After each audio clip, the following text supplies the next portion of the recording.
Good morning. Welcome in. Thank you for being on time. Yep, you are in the right place. My name is Judy. I'll be the one working with you today. You are in my capable hands. I will do my best to help you look good, feel good, and maximize your potential. It's my job, and I'm very, very good at it. Don't question me, sweetness. You booked this appointment, didn't you? Well then, we should probably get started. Come have a seat right here. I need to get a little more information about you before we start. Yep, you are just minutes away from a whole new you. And I have to say, it's so great that you made this appointment. I'm always impressed when people recognize when they need a little help looking and feeling their best, you know? Like, just looking at you now. Well, there's certainly a lot I can work with. Oh, sweetness, no one's a lost cause. I have yet to meet anyone I couldn't help. But first, let me take a few notes. Can you tell me your weight and height? Well, I can eyeball it to a point, but I'd like to have something written down for your file. I know it's not a comfortable question to answer sometimes, but data like this helps me find the perfect things for you. I'm like your lawyer. You gotta be honest with me up front. Okay, thank you. What size do you wear when you're trying to relax? Shirts, pants, hoodies, all of it. Tell me what sizes make you feel comfortable. Okay, now tell me what sizes you wear when you're trying to look your best. People usually go for larger sizes when they want to lie around and chill, but when it's time to look nice, they go for things that fit a little better. That's how it should be anyway. But if that's not you, don't worry. We'll talk about tailoring later. Okay. What shoe size do you wear? What color and style do you prefer your hair to be? Like, if you've ever had different colored hair in your life, at what point were you the happiest with your hair color, and what was it? Same with the length and the style of it. People change their hair all the time, sweetness. It's easy to change and not have to live with for too long. So think about when you liked it the best. What was it like? Cool. Moving right along. Do you have any tattoos, and where are they located? 2 reasons. 1, it helps to know when tattoos will be showing with various clothing options. And 2, tattoos say a lot about you and your personality. Anything you're willing to put on your body permanently is important. So do tell. That sounds interesting. Alrighty then. Is that your natural eye color? Do you intend to change your eye color at any point? Got it. Do you find yourself struggling or concerned about any of the following? Just say yes to anything that applies. Overall hygiene. Skincare like acne or scars. Hair care and styling. Makeup. Oral care, including tooth whitening or straightening. Posture and back pain. Picking out clothes. Picking out shoes. Picking out accessories. Using fragrances like soaps, lotions, or spray-on fragrances. Making healthy choices in food or drink. Drinking enough water. Getting enough sleep. Getting quality sleep. Getting exercise. Being comfortable around other people. Being comfortable when alone. Navigating social situations, including making conversations. Talking on the phone. Using texting, email, or other digital means to communicate. Dining in restaurants or in front of others. Speaking in front of small groups. Speaking in front of large groups. Choosing gifts for people. Saying no to requests. Asking for help when you need it. Making choices when presented with multiple options. Coming up with positive things to say about yourself. Believing it when other people say positive things about you. Okay, that's it for now. I know it's a lot, but all of this helps me to get a picture of who you are and what you think your weaknesses are, and what you'd like to work on. There are other things we can delve into in later visits, but this is a foundation, so to speak. A brief picture of you, flaws and all. Oh, don't worry, I know some of this is more pressing than others, but this is just a start. Remember, you're in good hands. I'm here to help. Sweetness, trust me. You did the right thing coming here. You do have a lot to work on, but like I said, I see potential. And if you listen to me and let me work my magic, well, I could end up being your fairy godmother.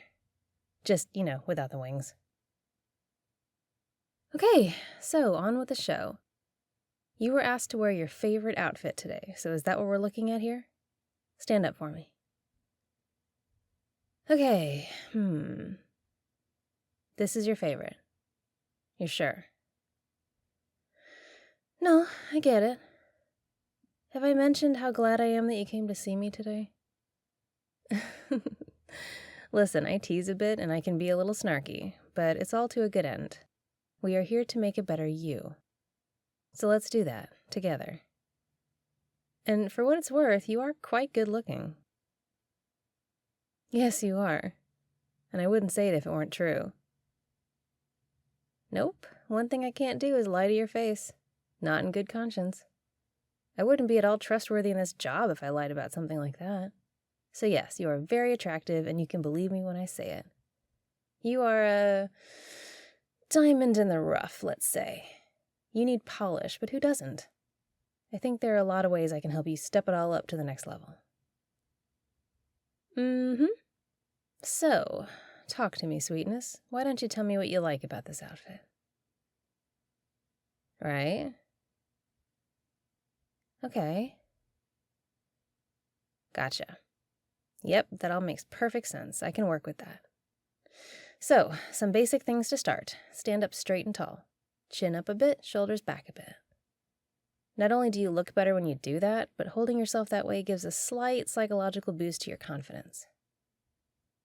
Oh yeah, our brains take cues from our bodies. Our facial expressions, how we walk, how we hold ourselves. Our brains read that and tweak our feelings accordingly, just a bit. Like, studies have shown that forcing yourself to smile does make you a little bit happier. So if you stand up straight and take confident strides and hold your head up, your brain probably ticks up the actual confidence in a tiny way. Obviously, it's not a miracle personality shift or anything, but every little bit does help. Tiny boosts are better than nothing.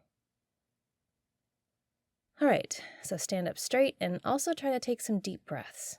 But when you breathe, expand your chest, don't lift your shoulders. Let the air fill your lungs. Hold it all in for a second, and then let it all out. Push it all out. Now do it again. Stand up and do it a few times, anytime you feel sleepy, distracted, negative, whatever. Lots of nice, fresh oxygen. Gets the blood pumping and the brain working. Feel good? Good. So now let's talk about appearance. Obviously, how you look is a huge part of your image, and it's how other people see you, but it also informs how you see yourself. And you don't have to spend a ton of money to look good and feel good. You just have to remember some key things. Well, for starters, hydrate. It's good for your skin and good for your health overall. Getting dehydrated means you could get headaches, more stress, forgetfulness, stuff like that. It's not a good thing. So be sure you're drinking enough water every day. Don't go for sugary drinks, of course, but water or water-adjacent things. And remember, by the time you feel thirsty, you're already getting dehydrated, so try to make a habit of sipping water throughout the day. Okay? Good. Second, get enough sleep. You should probably try to get 7.5 hours each night at least. It varies for everyone, but that's a decent place to start. Yes, I'm serious. When you don't get enough sleep, everything suffers. Your skin, your health, your ability to do stuff, all of it. Which I know you know. At this point, everyone knows that. What time do you get up in the morning, 6:30? Okay then, try to be asleep by 11 p.m. And I mean asleep, not just starting to get ready for bed. Oh, you probably won't like this next part either then. You need to get away from all screens for 30 minutes before you sleep. Ideally more, but 30 minutes is a start.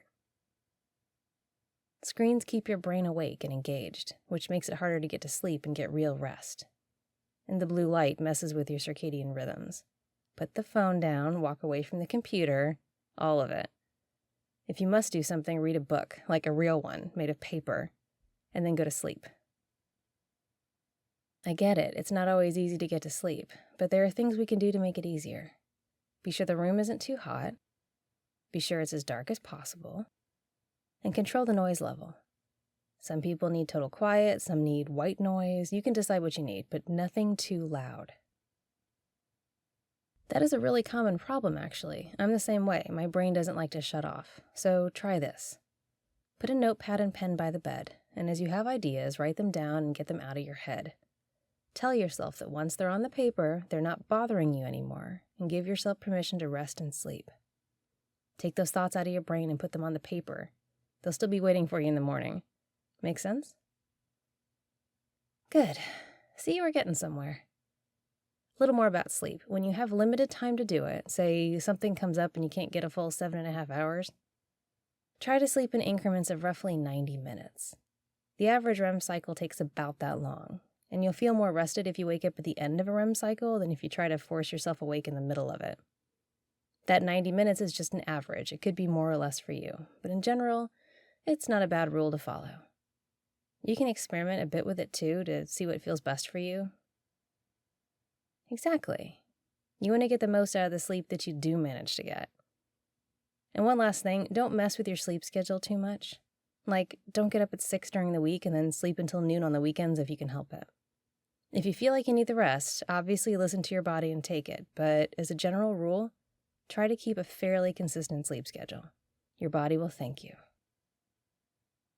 Okay, so now that we've covered posture, hydration, and sleep, let's talk about fashion type things that we can play with a little.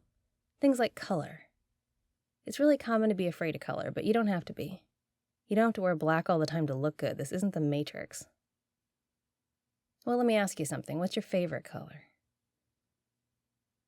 Interesting. That's good to know. I ask because a lot of the time, a person's favorite color is also a color that happens to look good on them. Not always, but a lot. And yours will definitely look good on you with your coloring. Yeah, funny, huh? But there are also some other things that apply to just about everyone. For starters, turquoise blue looks good on just about every person. No matter your coloring, turquoise is flattering.